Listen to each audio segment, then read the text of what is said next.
essentially with the shoulder press. So use an empty bar or light weights depending where your skill set at, but your shoulder press, looking for that hip tilt. Right, so tilt the top of the hip so you got that core engagement. You feel that pelvic floor draw in first, your transverse abdominis pull in, and your multifidus and glutes activate as well. So you've gone from that anterior tilt especially here into neutral. So it's a bit of a posterior tilt to be neutral, because here now I can be strong and balanced. You can, and it's quite acceptable to have 1 foot forward and 1 foot back. There is nothing wrong with that. Again, move to what is pain-free. I feel like that might work for me, because I feel like when I do shoulder press, I feel like not. Yep. Even if you're like this or like this, you can still use that push press like we've done with bells. Little dip and push. There is nothing wrong with any of this either.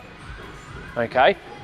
Execution where you're doing it well more often is what will yield results, especially if you can do it without pain or discomfort in there, in terms of this hurts my joint moving it. So don't go for that egotistical style lifting. If it hurts, you stop and find the variation that doesn't.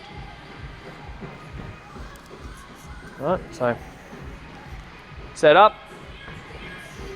So we get our tilt, overhead,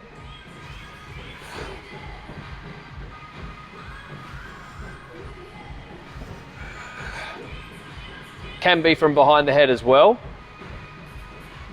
Depends on whether your shoulders will like that or not. I generally press from the front, neither right or wrong. Variations to use.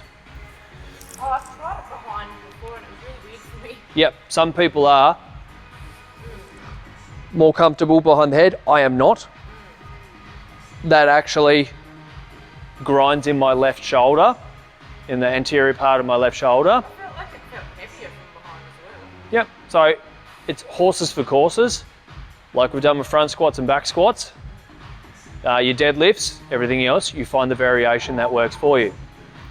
So coming here, so you've done with that bilateral stance with your feet side by side. You can go into that staggered, and still with that tilt.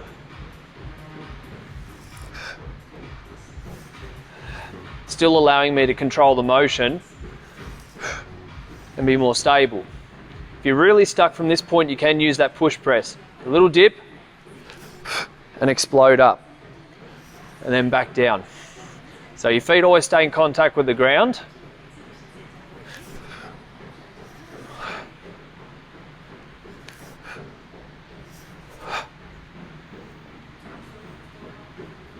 Again, as we said before, normally we would be in the rack.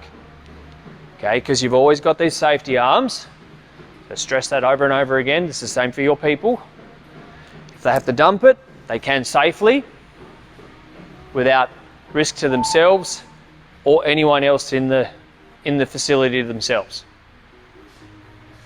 Being light enough, we can even take the weights off just so you can really practice your technique on both bars. Practice working with the press from the front and the back, and staggered stances and push pressing as well.